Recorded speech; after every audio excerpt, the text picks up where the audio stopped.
and this is part of congestive heart failure. So in part of congestive heart failure, we are going to discuss the pathophysiology, its signs and symptoms and diagnosis. So let's start with the pathophysiology of congestive heart failure.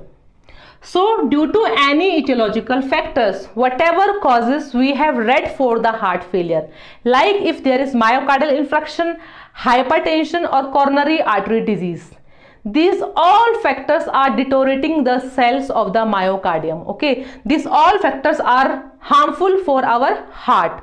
So after these etiological factors, the heart is not able to maintain its cardiac output. Okay, the heart is not able to function properly. There can be systolic heart failure or there can be diastolic heart failure. In systolic heart failure, the heart is not able to contract properly. Okay, and in diastolic heart failure, the heart chambers are not able to relax properly. Okay, so due to etiological factors or due to various causes, suppose I am taking the example of myocardial infarctions. So in myocardial infarction, there is low level of blood supply in the myocardium due to atherosclerosis formation in the coronary artery. So what will happen? The myocardium cells will get dead and necrosed. So if the myocardium cells of the heart are dead and necrosed, then it will generate out low stroke volume. Okay, there will be low stroke volume. So what is stroke volume? Stroke volume means blood pumped at each beat. Okay, the blood which is pumped at each beat, that is called as stroke volume. So there will be low stroke volume. So when there will be low stroke volume, automatically there will be low cardiac output. So cardiac output, how we calculate the cardiac output? Heart rate into stroke volume. Okay, so cardiac output will be low, heart rate into stroke volume. So automatically there will be low cardiac output. So what is cardiac output? That is blood pumped at each minute. Okay, the blood which is generated from the heart to our systemic circulation to our whole body, that is called as cardiac output, which should be like 5 liters per minute. Okay, so here heart is not able to perform its function very well. There is low cardiac output. It means in our body, in our every system, the blood which will be reached there, it will be in the low level. So automatically this blood will be low in our central nervous system. Okay, if heart is generating low cardiac output, then the blood which is reached in the central nervous system, it will be low. So in the carotid sinus of central nervous system, our sympathetic nervous system will get activate. Okay, so sympathetic nervous system will get activate.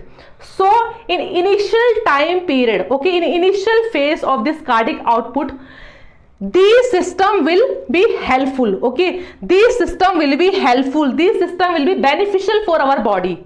Okay, in the initial time period.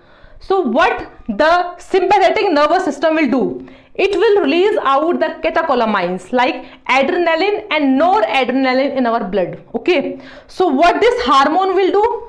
They will compensate this low cardiac output blood supply. Okay, they will try to compensate this low cardiac output blood supply. Okay, so these catecholamines which is released from the sympathetic nervous system, they will increase our heart rate. Okay, which is beneficial for our body. So heart rate is getting increased, automatically there will be increase in the stroke volume, and of course there will be increase in the cardiac output of our body. Okay, so in the initial time period, our body is trying to compensate this low cardiac output. Okay, so these are beneficial in the initial phase, but after a long time period, after a long runway, okay, what will happen?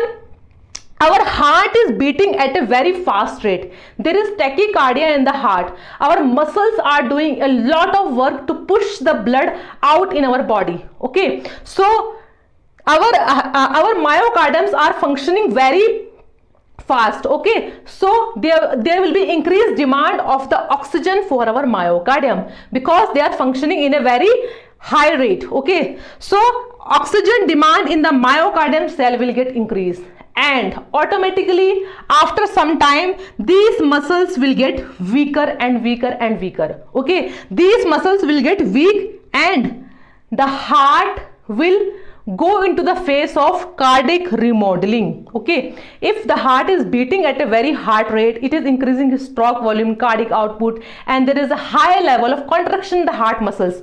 So in the long time period, what will happen? There will be genetic changes in our heart. Okay, there will be change in the shape, size, and structure of our heart. And even also the heart can release some harmful proteins which are not good for our heart. Okay, so there will be cardiac remodeling phase will occur in our heart due to lot of function which is heart is doing by our sympathetic nervous system activation. One more thing this system will do in our body. Okay, it will make the arteries and veins at constant rate. Okay, it will make arterioconstriction and venoconstriction. So in the initial period, this venoconstriction and arterioconstriction are very helpful. Okay, because they will increase the preload amount. Okay, preload means the blood which is filling in the heart chamber, that is called as preload. Okay, but if there is arterioconstriction, then it will create a resistance for the ventricle. Okay, there will be increased afterload. Afterload means the blood which is pumped through the ventricles, okay, to the aorta. Okay, to the aorta, that is called as afterload. Okay, so if there is arterioconstriction, it will increase the resistance phase for the ventricles to push out the blood into the aorta. So the afterload of the heart is increased. The ventricles are doing a lot of force, lot of contraction workload to push out the blood to the aorta and other arteries. So the resistance is higher, the afterload is higher. So what will happen? There will be increased cardiac workload. Again, the heart is working very hard to push out the blood from the ventricles to the aorta, because there is high level of resistance which is generating from the arterioconstriction. So what will happen? Again, it will go into the cardiac remodeling phase. Okay, there will be increased amount of cells, there will be necrosis in the cells of our heart. Okay, there will be cardiac remodeling which is not beneficial for our heart.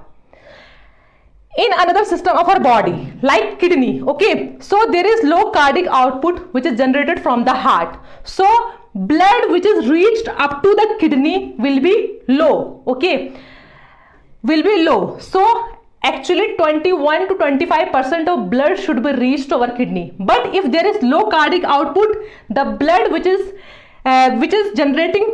perfusing to our kidney system will be low. So what kidney will do? It will release a hormone. Okay, it will activate a system that is called as RAA system, which is known as renin angiotensin aldosterone system. Okay, which is known as renin angiotensin aldosterone system. So from the kidneys glomerulus, okay, so from the kidneys glomerulus, there will be release of renin hormone in our bloodstream. So what renin will do? It will convert the angiotensin. Okay, it will convert the angiotensin which is released from our liver. Okay, so renin will convert the angiotensin which is released from the liver into the angiotensin first. Okay, so this angiotensin first is not so activated. So again it will convert it into angiotensin second, which is converted by the ACE enzyme. ACE enzyme is released from our lungs, that is called as angiotensin converting enzyme. And the role which is performed by the angiotensin second, okay, it will activate the aldosterone hormone in our body from the adrenal gland. Okay, and it will make sodium and water retention in our body, because there is low cardiac output. So it will, what this hormone will do, it will retain the sodium and water in our body. Okay, this hormone will secrete out the ADH hormone from the pituitary gland. Okay, that is also called as antidiuretic hormone or vasopressin hormone. Again, this hormone will retain maximum water in our body. So this sodium and water retention, this sodium and water retention is beneficial for our body, because the heart blood volume get increased, our fluid volume get increased. So when there is sodium and water retention, then the fluid volume or blood volume will increase, and it will increase the preload in the heart. Okay, in initial phase it will increase the preload in the heart. But if there is maximum sodium and water retention in our body, it can cause edema in the patient. Okay, in the long run it can cause edema in the patient. And one more thing, if there is maximum preload, okay, if there is maximum preload means the blood which is filling in the chamber of the heart while the heart is in diastole condition, while the heart is in relaxation condition, the blood which is filled in the chamber, that is called as preload. So it will increase the preload in the heart, and if more preload will get increased in the heart muscles, it will stretch the heart ventricles. Okay, so it will stretch the heart cell like sarcomere. Okay, so it will increase the heart muscle at the maximum level, which is again not so beneficial for our heart, because the chambers of the heart will get dilated, it will get weak and thin. Again the heart will go into the cardiac remodeling phase. Okay, there will be change in the chamber or size of the heart, which is a big complication for the congestive heart failure. Next, there is low cardiac output, so heart will itself do some structural changes. Okay, due to low cardiac output which is generated by the heart, it will do some structural changes in its cell. So what type of structural changes the heart will do? Okay, there are two types of structural changes the heart will do. Okay, for increasing its cardiac output or stroke volume. First, there is dilated cardiomyopathy. It will dilate its ventricle. Mainly we are talking about ventricles. Okay, so it will dilate its ventricle. The ventricle will become thin, enlarged, and again it will be weak and not able to contract properly, because thin and enlarged ventricles will not able to contract properly. And second change the heart will do, that is called as hypertrophic cardiomyopathy. There is again increase in the muscles mass, there is again increase in the sarcomere cells in the heart muscles. Okay, there will be some more muscles fibers or some sarcomere will be added in the ventricle chambers. So if the more muscles will be added in the ventricle chambers, it will make the ventricle chamber thick, stiff and small. So thick, stiff and small ventricle will not able to handle the preload of the heart. There will be low amount of preload, there will be low amount of filling of blood into the ventricles, because they are thick, stiff and small. So again there will be cardiac remodeling phase. Cardiac remodeling means there will be shape, size and structure changes in the heart, and also there is genetic changes which has happened in the heart due to all this compensatory mechanism, okay, which is generated due to the low cardiac output of our heart. So these compensatory mechanism in the initial phase are very beneficial, but after a long time period, after some time period, they are doing a lot of harmful or deterioration condition in the heart. They are making the heart more weak and more fatigue. Okay, and there are a lot of structural changes which is happening in the heart. So next we are going to discuss the clinical manifestation of congestive heart failure. So what are the signs and symptoms that we notice in the heart failure patient? So basically the signs and symptoms of congestive heart failure have been divided into two categories. One is if there is left-sided heart failure. If left side of the heart is not working properly, then these signs and symptoms will notice in the patient. And if the right side of the heart is not functioning properly, there is congestive heart failure, then these signs and symptoms will appear in the patient. So before discussing the signs and symptoms, let's discuss the normal route of blood circulation through our heart and the body, so that it will be easy for you to recall these signs and symptoms. So as we all know that the blood which go through the heart, it comes from the superior and inferior vena cava. From the upper body system, the deoxygenated blood comes into the superior vena cava, and from the lower extremity, from the lower body part, it comes into the inferior vena cava. So this deoxygenated blood go into the right atrium. After opening of this tricuspid valve, okay, after the opening of this tricuspid valve, this blood come into the right ventricle, and by the contraction or systolic force of right ventricle, it goes into the pulmonary artery, from where it goes into the lungs for the gases exchange. Now the O2 will mix up in the blood. Now the blood is in pure form and CO2 will be exhaled out from our body. Now this oxygenated blood comes into the pulmonary vein. Now this is a pure form of blood. It comes into the left atrium.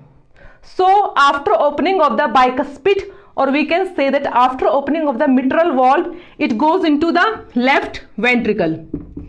So by the contraction of systolic force of left ventricle, the all pure blood, oxygenated blood is supplied to the body by the largest artery in our body, that is called as aorta. Okay, so by the contraction force of left ventricle, the blood is pumped out to our whole body. So we have discussed this normal circulatory mechanism of blood. Suppose if there is a congestive heart failure of left side, okay, we are discussing the left congestive heart failure. So there are many causes, like if there is myocardial infarction or there is ischemic heart disease, or whatever causes we have read, like hypertension, diabetes. Suppose I am taking the example of myocardial infarction. So due to MI, okay, due to ischemic heart disease, the myocardium cells are dead. Okay, they are not able to function properly. Maybe the myocardium cells become dilated and weak. The chamber of the ventricles are dilated and weak. Now these dilated chambers are not able to contract properly. Okay, this was systolic dysfunction. Systolic means there is a dysfunction in the contraction of the ventricle. Okay, the ventricle is not able to contract properly. And suppose there is diastolic dysfunction. Diastole means the ventricle is not able to relax properly. Diastolic condition is that condition in which the heart chambers are relaxed, so that blood can fill properly in the chambers. Okay, so due to any hypertrophic condition or restrictive hypertrophic condition, the amyloids or some proteins get deposited into these myocardium cells and tissue. So what this harmful or amyloid proteins will do? They will make that chamber thick and stiff and rigid. Now this thick, stiff and rigid chamber will have a small size, okay, and in a small size the blood which is filled into the chambers will be less. Now the less blood is filled into the chambers, okay, so this less blood will reach to the body because the chamber size is small, and the ventricle is not able to contract properly because it is thick and stiff.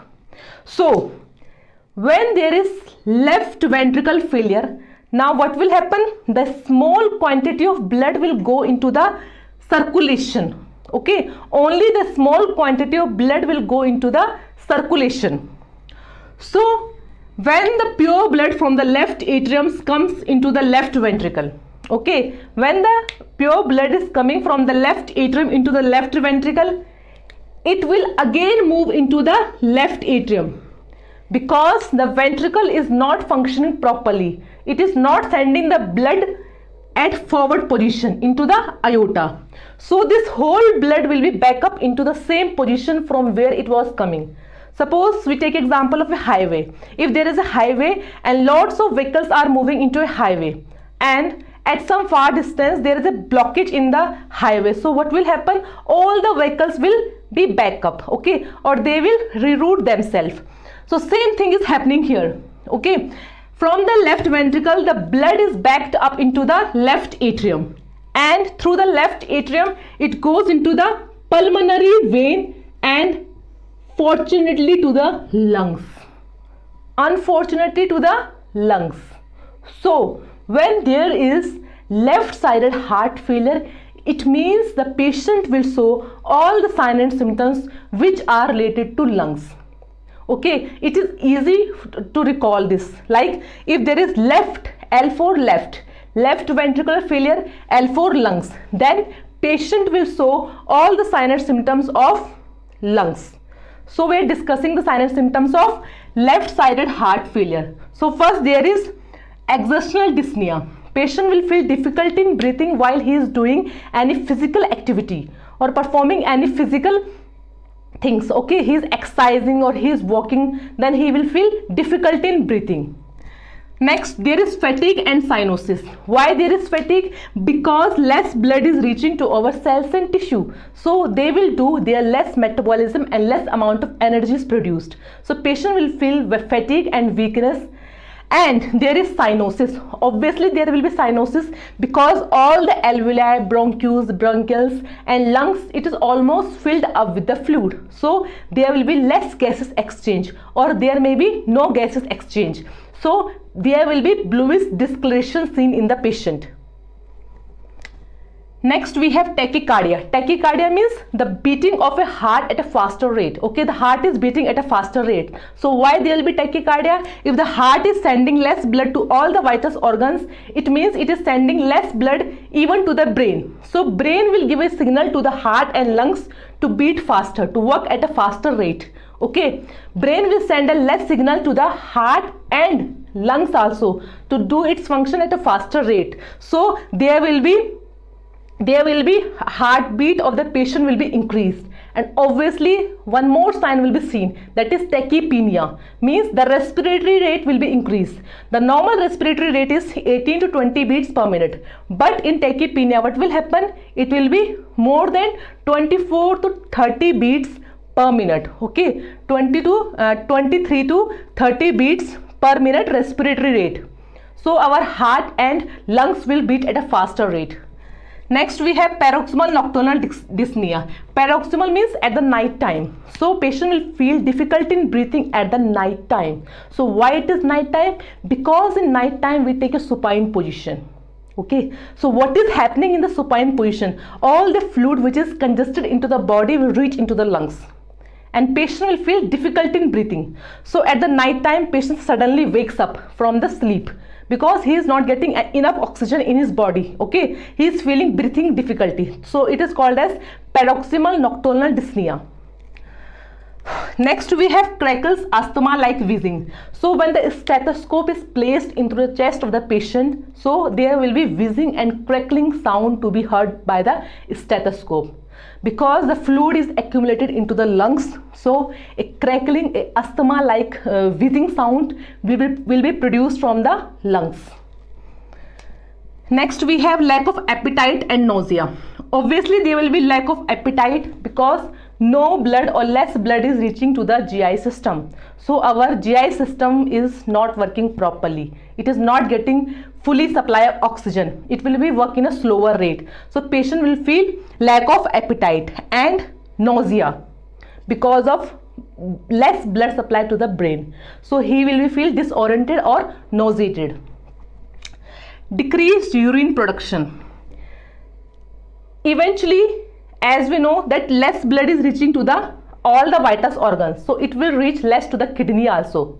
So as there is less blood supply in the body, so what kidney will do? It will help in retention of sodium and water so that it could maintain the blood amount or blood supply in the body. So there will be less urine production.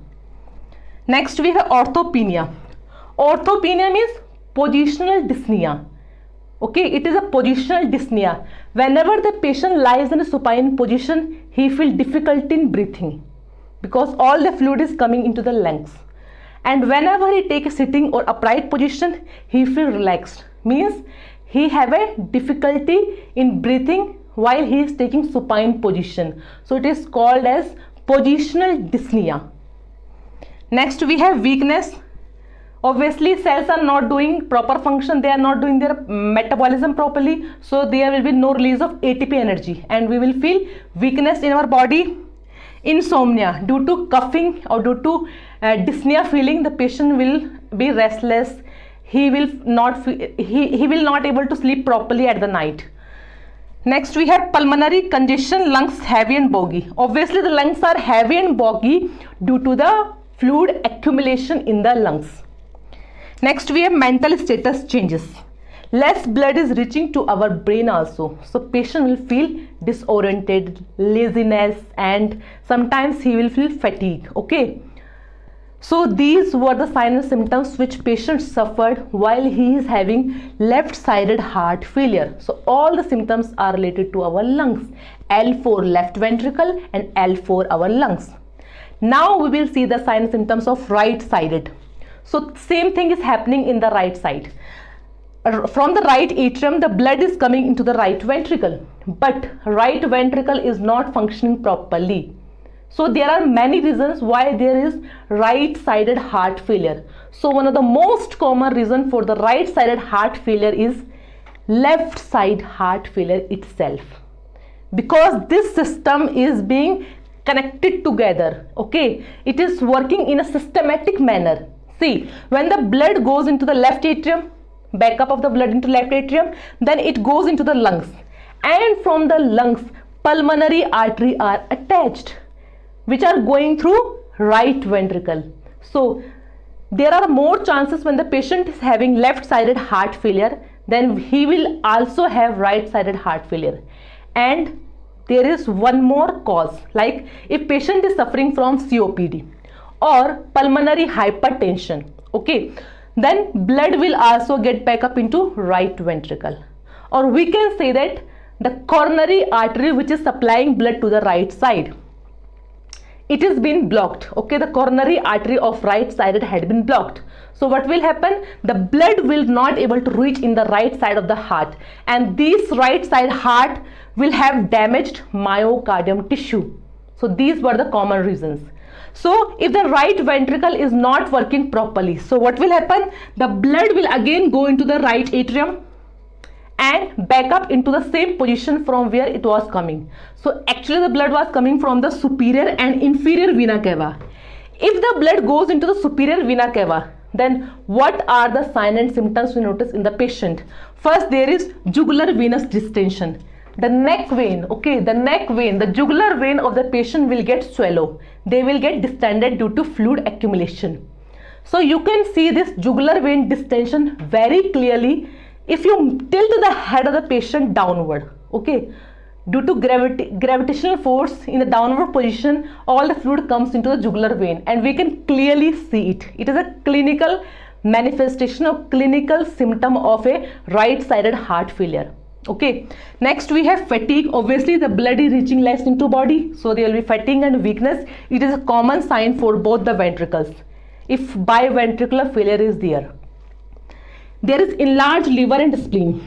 The blood which is reaching to the inferior vena cava, it is going into the inferior body parts. So what will happen? The inferior body organs will be filled with the fluid. So if there is enlargement of liver, it is also called as hepatomegaly. Okay, the fluid accumulation in the liver.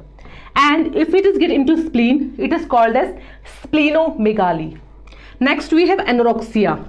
Because GI system is not getting proper blood, or there is much blood supply into the GI system, so all the vein will get swallow up. Okay, there will be swelling in the GI system, so patient will not feel hungry, he will feel anorexia condition. Next we have GI distress. Obviously gastrointestinal system will not work properly, it is distressed. Next we have swollen legs, peripheral edema of lower extremity. Because of gravitational force, if the patient is in standing position for a long period of time, then due to the gravitational force, all the blood goes into the legs of the patient. There will be edema seen in the legs of the patient. We have ascites. Ascites means enlargement of the abdomen region due to fluid accumulation. When there is much fluid accumulated into the abdominal region, mostly it is from 8 liter to 10 liter. So ascites means abdominal fluid accumulation. Next we have dependent pitting edema. Pitting means, see, why there is pitting edema in the legs of the patient? Suppose these are the veins in the legs. Okay, so in vein the pressure is very high. Okay, due to the gravitational force the fluid is get congested into the veins. So in this blood there is lots of proteins, amyloids, and lots of things are present in this blood, and lot of fluid is accumulated in the blood. So why we call it pitting edema? Because the patient legs have been swollen. Whenever you will press at that region of the legs, then the skin will go deep down. Okay, and after 1 to 2 minutes it will recall back at its same position. So why it is happening? Because whenever we pressing the patient skin, the fluid is going into the vein. Okay, whenever we pressing the edema region, the skin is going, the fluid which is present there, it is going inside this vein, but already in this vein the pressure is very high. Okay, already in the vein the pressure is very high. So when we are pressing, then for a few seconds the fluid is going into the vein, and due to hydrostatic pressure the fluid again comes back to the surrounding interstitial tissue and cells area. Because there is no protein, okay, only the fluid will get occluded from this vein. Protein will remain into the vein only the fluid is coming out from the vein. That's why the skin is recalling back. So it is called as pitting edema. Whenever we pressing the skin of the patient, it is going at downward, and after a few seconds it is coming back. That is called as pitting edema. Next we have weight gain. Obviously there will be weight gain in the patient. 8 liters to 10 liters of fluid is accumulated into the abdominal region, so patient weight will get increased. Next we have nausea and vomiting. Because of less circulation, less oxygenated blood is going to the brain, so patient will feel nausea and he can also vomit. So next we are going to discuss with the diagnosis of congestive heart failure. So how we diagnose the congestive heart failure in the patient? So first we will take the history collection. Okay, so in history collection of the patient, we'll ask about his complete history of the patient. Like we will take his genetic or hereditary history of the patient. So we can ask the patient, does anyone in his family was suffering from any disease condition or heart related disease condition? Okay, so in history collection we can take the medical history of the patient. Was he suffering from any heart related condition, or does he was having any surgery in the past, or what medicine the patient is taking? Okay, so in history collection we will take the complete history of the patient. Next we will do the physical examination. So in physical examination the physician will do the head to toe examination of the patient. The physician can assess for the any abnormal changes in his body, like any swelling. Does the patient have any swelling or edema in his feet or in his hands? Okay, the physician can also assess for the jugular venous distension, which is due to the right-sided heart failure. So in physical examination, the physician can assess for the vital sign, the weight and the height of the patient, and by checking the lungs and the heart sound by doing the auscultation and the palpitation process. And through the physical examination, patient can also tell about his sign and symptoms which he noticed during the initial period or in the past period. Okay. Next we'll do the chest X-ray. So chest X-ray is also very important. In chest X-ray we can assess for the condition of lungs and the heart. Okay, if there is fluid accumulation in the lungs, then what we will see in the chest X-ray? We will see the curly B lines in the chest X-ray of the patient. Due to the fluid accumulation, there will be whitish appearance in the lungs of the patient. Okay, if we will check the X-ray of the patient, then we will see the mostly there will be whitish appearance in the lungs of the patient, and there will be curly B lines. Next, in chest X-ray, the heart will be in the enlarged form. Okay, due to the accumulation of the blood, the ventricles will be in the enlarged form. There will be cardiomegaly could be seen in the chest X-ray. Next, we have electrocardiogram. So electrocardiogram is also known as ECG or EKG. So electrocardiogram is the electrical activity which is recorded in the graphical form. So that is the electrical activity which is recorded in the graphical form in the patient.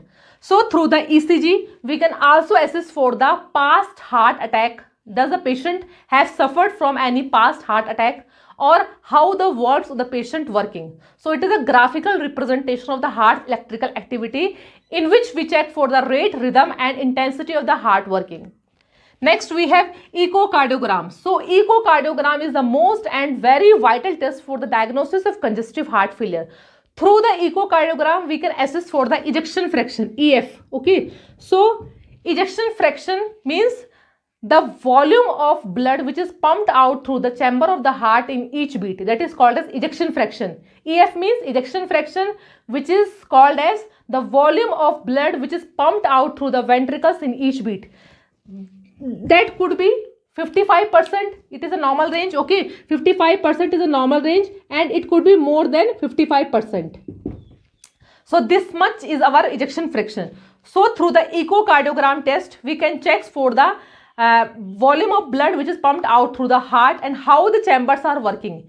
Is there any defect in the systolic, means contraction power, or in a diastolic, means relaxation power of the heart? How the ventricles are working? They are doing proper systolic and diastolic function. Okay, so in echocardiogram we can also assess for the valve regurgitation or valve defect in the heart. Okay, if there will be valve regurgitation, then there will be backup of the blood into our lungs and into our body. So echocardiogram tells about various things about the heart, like its ejection fraction, about its contraction and relaxation property, and the valve condition. Next we have blood tests. So there is less blood is going through in our vital organs. So in congestive heart failure, our important vital organs like our spleen, our heart and our stomach and liver, these all organs are getting less blood supply. So in blood test we can check for other organ also, like LFT. We will do the LFT. LFT means liver function test. KFT means kidney function test. We can assess for the electrolyte balance and we can assess for the anemia condition also. Okay, because all the vitals are getting less blood supply from the heart. So is the patient suffering from any anemia condition or not? In blood test, one more important test comes, that is called as BNP or pro-BNP. So BNP means bi-natriuretic peptide hormone. So BNP is a hormone which is released from our heart. Okay, so when BNP is released from our heart, when the heart is accumulated with the fluid or blood, okay, when the chambers of the heart are accumulated with the blood, then what will happen? The ventricles will become stretched out. Okay, the ventricles will become stretched out, and due to the stretching of the ventricles will release a hormone that is called as BNP, and this BNP is released only in the condition of overstretch of the chamber. Okay, when the heart is over accumulated with the fluid, overloaded with the fluid, then the stretching power of the heart will release a hormone that is called as BNP hormone. Okay, bi-natriuretic peptide hormone. Next we have cardiac MRI, that is CT scan. We can also do a high resolution, high frequency test that is called as magnetic resonance imaging or CT scan, computerized tomography scan. It will give the clear cut pictures of the lungs and the heart. Next we have Holter monitor. So Holter monitor is an external device. Okay, Holter monitor is like an ECG. Okay, but this Holter monitor we can attach to the patient external body surface, and by attaching the external recorder of the in the patient body, he can do his normal daily activity. Okay, so we will attach an external device into the patient body, and that external device will record all the electrical and all the rhythmic activity of the heart. Next we have myocardial biopsy. So myocardium are the muscles of our heart. So in biopsy we take a small sample of cell and tissue from the patient's myocardium, and we will send that sample into the lab for testing. So is the heart myocardiums are healthy or not? We will assess for that condition. So biopsy is a lab test which is the myocardium muscles cell or tissue which are taken from the patient's body and are sent into the lab for the checking the healthy condition of myocardium.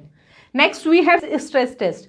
In stress test we are pressurizing the heart by giving the extra medicine to the patient for checking the heart working, that in a stress condition how our heart work. And we can also make the patient to run or to do jogging in a stationary bike or in a treadmill, so that we can check the working power of the heart. Next we have cardiac catheterization. Catheterization means it is an angiography test which is done for the coronary blockage. Okay, so by inserting a flexible guide wire into the femoral artery of the patient up to the heart coronary arteries, we can check for the blockage. Is there any blockage in the coronary artery? Okay, because there are 3 coronary arteries which supply blood to our heart. Even our heart also need a normal blood supply like our other organs. So by guiding the flexible catheter into the coronary artery, we will inject a dye into it. Okay, and if there is blockage in some area of that coronary artery, then the dye will not able to go forward. Okay, so we can assess for the blockage in the coronary artery. So this was our diagnosis of congestive heart failure. So if you really like this video, so please like, share and subscribe for more other videos. Thank you.